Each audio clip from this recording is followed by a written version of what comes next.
But obviously Jennifer wasn't planned.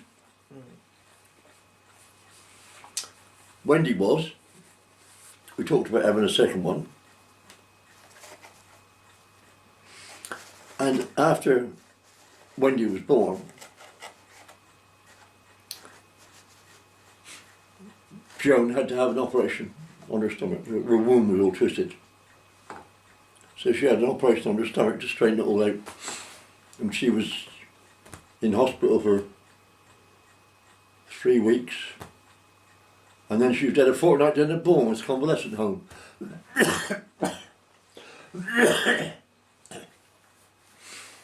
So I had Jennifer, who was like coming up 5. I know she started school. And Wendy, who was a baby, because there's four and a half years difference between them, who was a baby. And while she was down at convalescent, I took some leave and I looked after her. Home, I looked after her, as well as looking after those 2 kids, taking her to school every day and back, twice, and looking after the baby. I also decorated the living room while she was away. I was staying up to 2 and 3 o'clock in the morning decorating. And when Dr. Norton, Mr. Norton, who was the gynaecologist that did her operation, when she went down to see him after the operation, and she was all better, now before it started, he said to me, "Do you want any more children?" And I said, "No, not as far as I'm concerned, we've got 2, there's enough." And he said, "All right, then I'll do the operation that I got in mind." He didn't tell me what it was. So for the next 8 years, because when you was 2 then, for the next 8 years, we didn't use any protection. Because as far as I know, he sterilised her. And then suddenly she fell for your mum, 10 years after Wendy was born. Couldn't believe it. What he'd done, he tied her fallopian tubes. And they come undone. They lasted for 8 years, and then they come undone, because she got pregnant again. She tied them in a knot? Yeah, that's what they used to do, to stop the sperms getting up there in the womb. And she had a bad pregnancy with your mum. And her waters broke when we was in Shirley. I had to get her a taxi home and get her up to the hospital. And that was for false alarm. But when she eventually went into labour, I took her in the hospital, and she was born in the hospital. And when she was born, she was only £2 and 10 ounces, no, £3 and 2 ounces. Your mother. Sit in my hand, she used to. Look at. And they took her away. They put her in an incubator. And they used to take Joan down to look at her through the window, but she couldn't go near her or anything. She was in the incubator.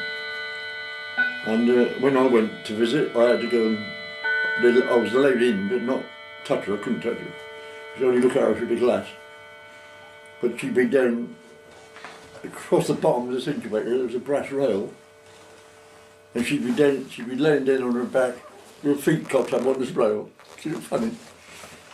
And that was in June, and it was August before they let her out. She dropped back to £2 10 ounces, and in August she was £5, and they let her come home then. So when the hospital said you can come and take her home, we had no clothes for her, because all the clothes we got was for an all-size baby. Everybody knitting away, look at that, my little Tony Dolly's clothes for her. And when we went to the hospital with the clothes to bring her home, the nurses were quarrelling who's going to dress her.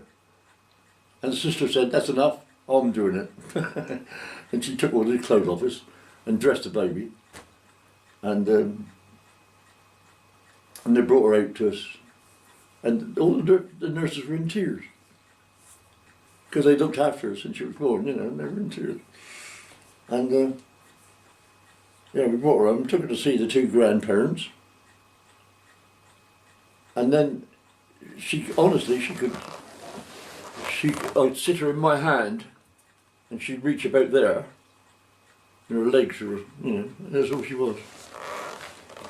And then when she was 10 months old, she caught gastroenteritis. She was taken into the Children's Hospital at Winchester Road.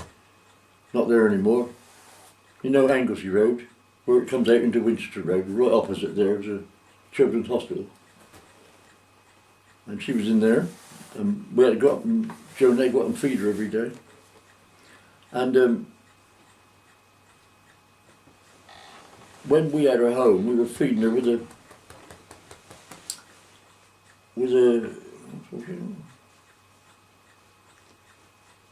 cherry, the dummy, the teat on her bottle had a little cherry on the top, like it was a knob on it, you know what I mean? We were feeding her one of those. And we got a message from the hospital, your daughter's not taking her food. And when we went there, they were trying to feed her with a straight tit, and she wouldn't take it. So we had to bring some of her own stuff up. They were feeding her on full cream tinned milk. And we had to go down to the dairy in Vaudrey Street and get this tins of milk. It's the only place that sold it, full cream tins of milk. And in those days we had no fridge. So we could make 2 bottles out of it and it throw it away. It had gone off. That was expensive too, I tell you. But eventually she got better and she never looked back. She had a good childhood. Yeah, she was okay. Did those nurses think that she might not make it or something? Yeah, they were worried about her for quite a long time. Yeah, when she was in the incubator.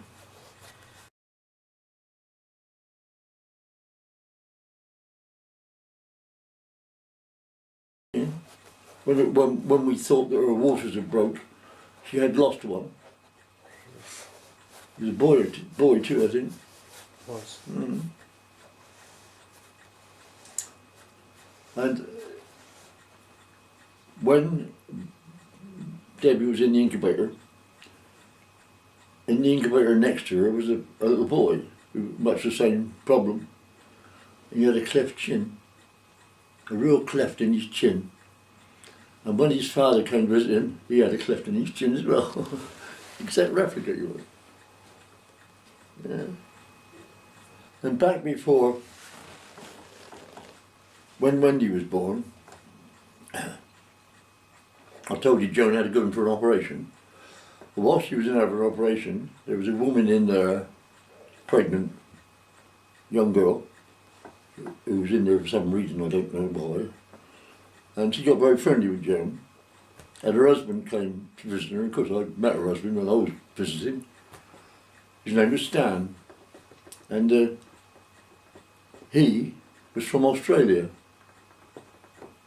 He was a single man, but he'd gone to Australia and he had a job out there and he was living in the caravan.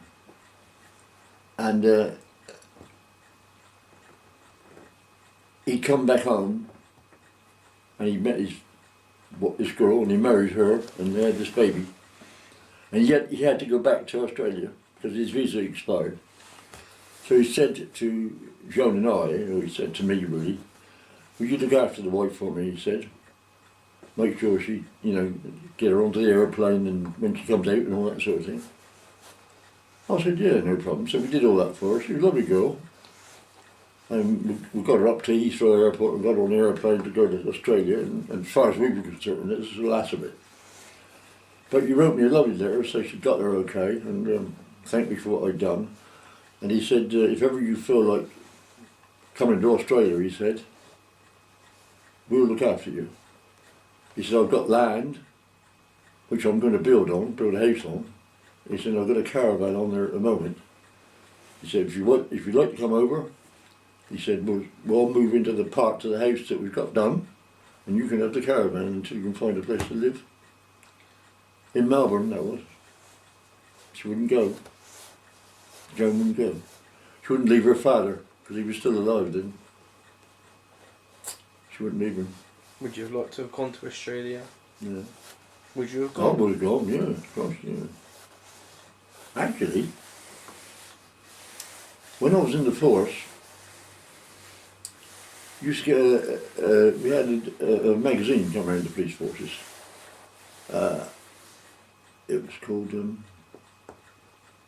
the Police Review or something like that, you know. But in it, there was adverts for foreign police forces were advertising for recruits, serving policemen to recruit. And the job came up in Australia for an inspector. And I applied for it. So I'd go out there as a constable from here and be an inspector when I got over there in charge of black police force, you know. She wouldn't go. She wouldn't go. She wouldn't do anything. Missed opportunities, you know. But turned out all right. I mean, it doesn't matter. But it just shows you what could have been.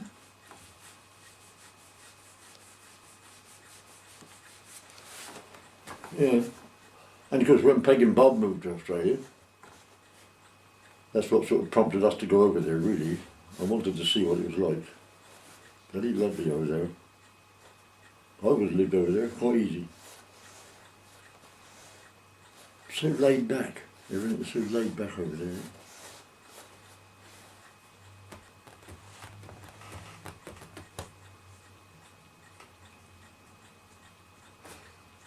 Anyway, I retired from B&Q in 2003.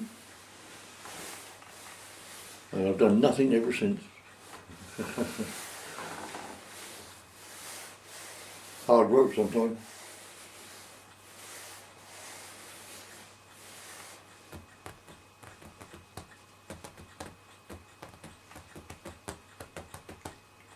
Well, Wendy and Debbie had lovely families, gave us some good children, good grandchildren, and they're all nice, all well, looking after their own families, they're all hard working. So I got nothing to grumble about really, nothing to grumble about. I had a good life.